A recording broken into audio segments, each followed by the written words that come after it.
There's a forest in New Caledonia where the soil is laced with enough nickel to kill almost anything that tries to grow there. The ground is rust red, toxic, lethal, and yet one tree thrives. Cut into its bark and it doesn't bleed sap. It bleeds blue-green liquid metal. How does something alive survive by drinking poison? In 1976, French botanists were surveying the ultramafic forests of New Caledonia, a chain of islands east of Australia. The soil here isn't normal. It's serpentine soil, rich in magnesium, iron, and heavy metals like nickel and cobalt. For most plants, it's a death sentence.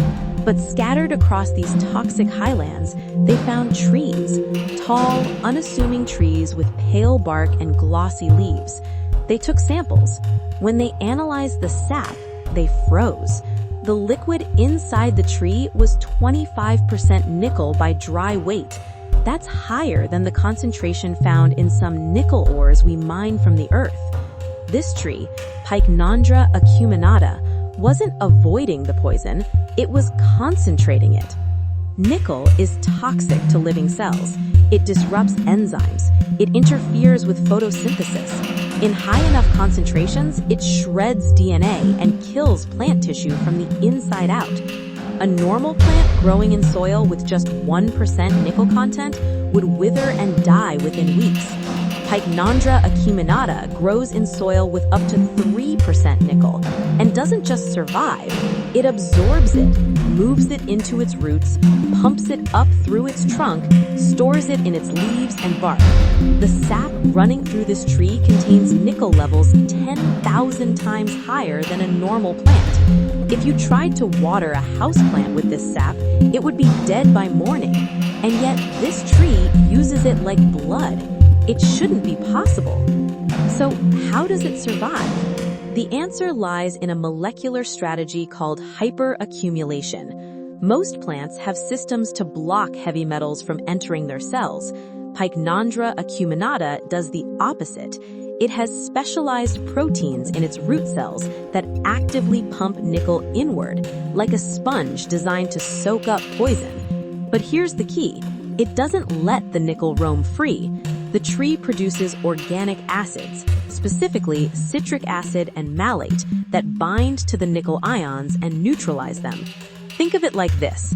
Nickel alone is a blade, but wrapped in these organic molecules, it becomes harmless, stored safely in the vacuoles of the tree's cells like toxic cargo in a sealed container.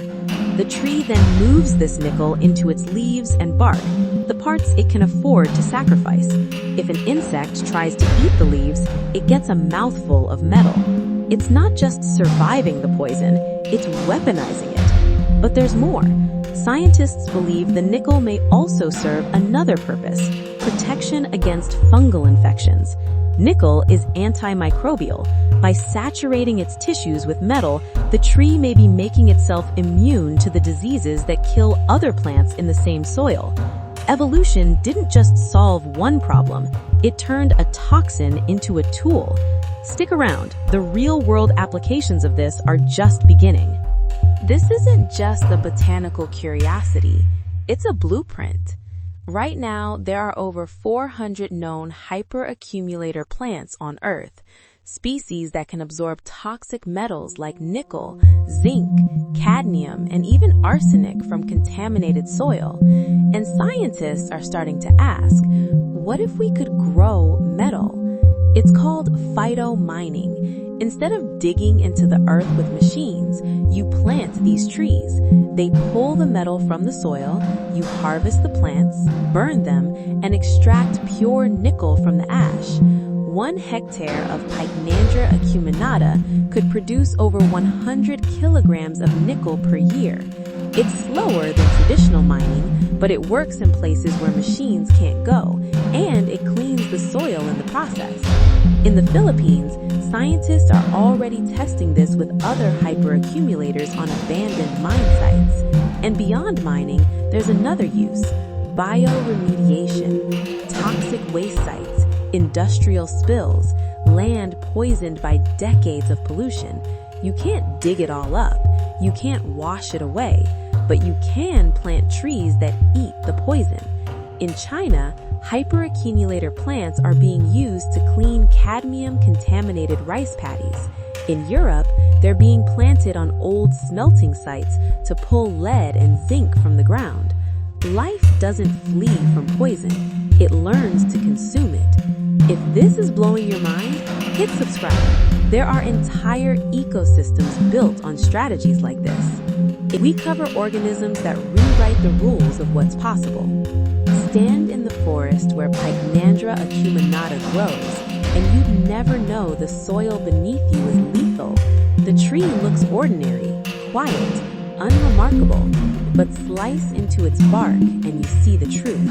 Blue-green sap, thick with metal, flowing like liquid circuitry. It's a reminder, survival isn't about strength, it's about adaptation. This tree didn't conquer the poison, it didn't fight it, it became it. And in doing so, it thrives where nothing else can. We spend so much time thinking about what's hostile to life, the heat, the cold, the toxins, the pressure. But life doesn't see hostility, it sees opportunity. Nickel wasn't an obstacle for Pycnandra acuminata, it was an advantage. The question isn't whether life can survive in extreme conditions. The question is, what counts as extreme? If this made you see plants differently, there are hundreds more stories like this. Organisms that survive where they shouldn't, adaptations that sound impossible. Drop a comment if you want me to cover one next. And if you made it this far, subscribe. There's more coming. Thanks for watching.